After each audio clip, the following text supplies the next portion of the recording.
Terima kasih buat lo yang masih setia dan peduli terhadap diri lo sendiri. Dalam perjalanan hidup, kita seringkali mencari dua hal yang sangat penting, pasangan hidup dan teman sejati. Keduanya memainkan peran yang signifikan dalam membentuk kualitas dan arah hidup kita, meskipun keduanya memiliki karakteristik dan peran yang berbeda. Pasangan hidup adalah seseorang yang kita pilih untuk berbagi perjalanan hidup dalam konteks romantis dan komitmen jangka panjang. Hubungan ini biasanya didasarkan pada cinta, pengertian, dan kesepakatan bersama untuk saling mendukung dan berbagi tanggung jawab. Pasangan hidup adalah seseorang yang kita anggap sebagai pendamping dalam segala aspek kehidupan, mulai dari membangun keluarga hingga menghadapi tantangan bersama. Pasangan hidup memiliki tanggung jawab yang luas dan kompleks. Komitmen yang dibangun di antara pasangan seringkali melibatkan berbagai elemen, seperti dukungan emosional, finansial, dan sosial. Mereka berbagi tanggung jawab dalam pengambilan keputusan penting, mulai dari keuangan rumah tangga hingga perencanaan keluarga. Keberhasilan hubungan pasangan hidup seringkali bergantung pada komunikasi yang terbuka, empati, dan kemampuan untuk menghadapi perbedaan pendapat dengan cara yang konstruktif. Pasangan hidup juga berperan sebagai sumber utama dukungan dan stabilitas. Dalam menghadapi kesulitan, pasangan hidup seringkali menjadi orang pertama yang kita cari untuk mendapatkan dukungan moral dan praktis. Mereka juga memainkan peran penting dalam merayakan kebahagiaan, mulai dari pencapaian kecil hingga peristiwa besar dalam hidup. Keberadaan pasangan hidup memberikan rasa keintiman dan kedekatan yang mendalam, yang dapat memperkuat rasa identitas dan kepercayaan diri. Di sisi lain, teman hidup adalah individu yang kita anggap sebagai sahabat dekat, seseorang yang ada di sisi kita dalam berbagai situasi, baik yang bahagia maupun yang sulit. Teman hidup tidak selalu terlibat dalam komitmen formal seperti pasangan, tetapi mereka memainkan peran yang sangat penting dalam kehidupan emosional dan sosial kita. Mereka adalah orang yang kita ajak berbagi cerita, meminta nasihat, dan menghabiskan waktu dengan cara yang menyenangkan. Teman hidup seringkali menjadi sumber dukungan emosional dan kebahagiaan yang tidak terikat oleh tanggung jawab atau komitmen formal. Mereka memberikan perspektif yang berbeda dan seringkali menawarkan cara pandang yang baru dalam menghadapi situasi. Hubungan dengan teman hidup biasanya ditandai oleh kebebasan dan fleksibilitas, di mana kita dapat lebih leluasa menunjukkan diri kita yang sebenarnya tanpa merasa tertekan oleh tanggung jawab atau ekspektasi yang berat. Secara keseluruhan, pasangan hidup maupun teman hidup sama-sama berkontribusi pada kualitas hidup kita dengan cara yang berbeda namun saling melengkapi. Kan tetapi perlu gue garis bawahi, pembahasan gue kali ini tidak dimaksudkan untuk membahas tentang pasangan atau teman hidup dan bagaimana mereka berperan, tetapi lebih kepada membahas fase paling menarik dan seringkali menegangkan dalam hubungan, yaitu PDKT atau pendekatan. Dalam video ini gue akan mengeksplorasi berbagai aspek PDKT, termasuk strategi, tantangan, dan tips agar proses ini bisa berjalan dengan lancar dan efektif. Apa itu PDKT dan apa tujuannya?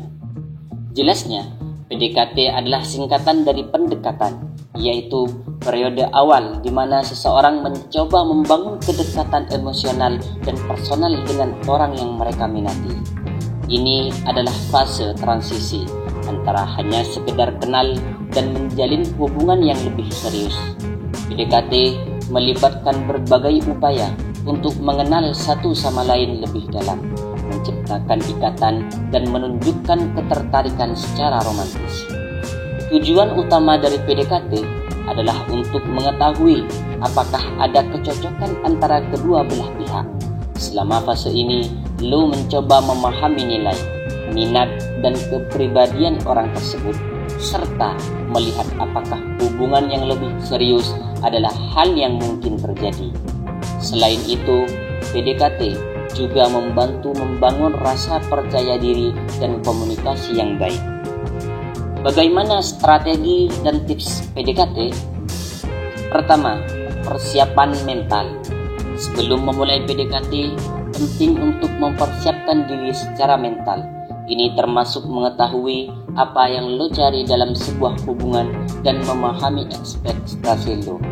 Persiapan mental juga berarti bersikap positif dan terbuka terhadap kemungkinan, serta tidak terburu-buru dalam prosesnya. Kedua, membuka komunikasi. Komunikasi adalah kunci utama dalam PDKT.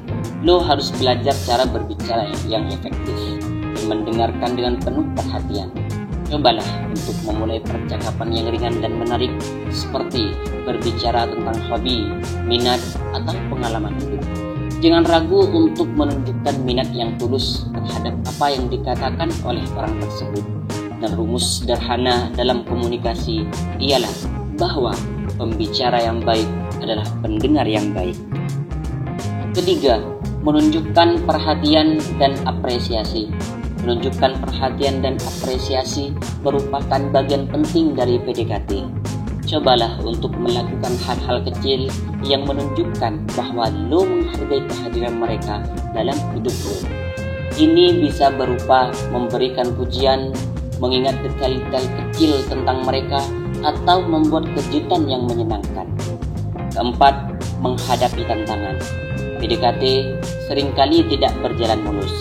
Mungkin ada kesalahpahaman, perbedaan pendapat, atau bahkan ketidakpastian. Penting untuk menghadapi tantangan ini dengan kepala dingin dan bersikap terbuka terhadap diskusi. Jika lo merasa ada masalah, cobalah untuk menyelesaikannya secara dewasa dan jangan biarkan hal-hal kecil merusak proses PDKT. Ada beberapa kesalahan umum dalam PDKT, yaitu terlalu terburu-buru. Salah satu kesalahan terbesar dalam PDKT adalah terburu-buru. Jangan memaksa untuk segera melangkah ke tahap berikutnya jika belum ada kedekatan yang cukup. PDKT adalah proses yang memerlukan waktu, jadi bersabarlah dan biarkan hubungan berkembang secara alami. Kemudian, kurangnya komunikasi. Kurangnya komunikasi bisa menyebabkan kesalahpahaman dan membuat proses PDKT menjadi kurang efektif. Pastikan untuk selalu terbuka dan jujur tentang perasaan lo, serta mendengarkan dengan baik apa yang dikatakan oleh orang yang lo dekati. Selanjutnya, kesalahan umum dalam proses PDKT biasanya tidak memperhatikan kebutuhan dan keinginan pasangan. Selama PDKT, penting untuk memperhatikan kebutuhan dan keinginan orang yang lo minati. Jangan hanya fokus pada apa yang lo inginkan, tetapi juga pertimbangkan apa yang penting bagi mereka. Ini akan menunjukkan bahwa lo benar-benar peduli dan menghargai mereka. Itulah beberapa strategi dan tips tentang PDKT atau pendekatan, dan saran dari gue, setelah beberapa waktu lo perlu mengevaluasi apakah PDKT berjalan dengan baik dan apakah ada potensi untuk hubungan yang lebih serius. Tanyakan pada diri sendiri, apakah lo merasa lebih dekat dengan orang tersebut dan apakah lo siap untuk melanjutkan ke tahap berikutnya. Jika ya, maka mungkin saatnya untuk mengungkapkan perasaan lo secara langsung. Jika tidak, bersikaplah jujur dan komunikasikan dengan baik tentang perasaan lo. Semoga video ini bermanfaat dan memberikan wawasan yang berguna untuk lo yang sedang menjalani atau merencanakan PDKT. Jangan lupa untuk like, comment, and subscribe untuk konten-konten menarik lainnya. Terima kasih telah menonton dan sampai jumpa di video berikutnya.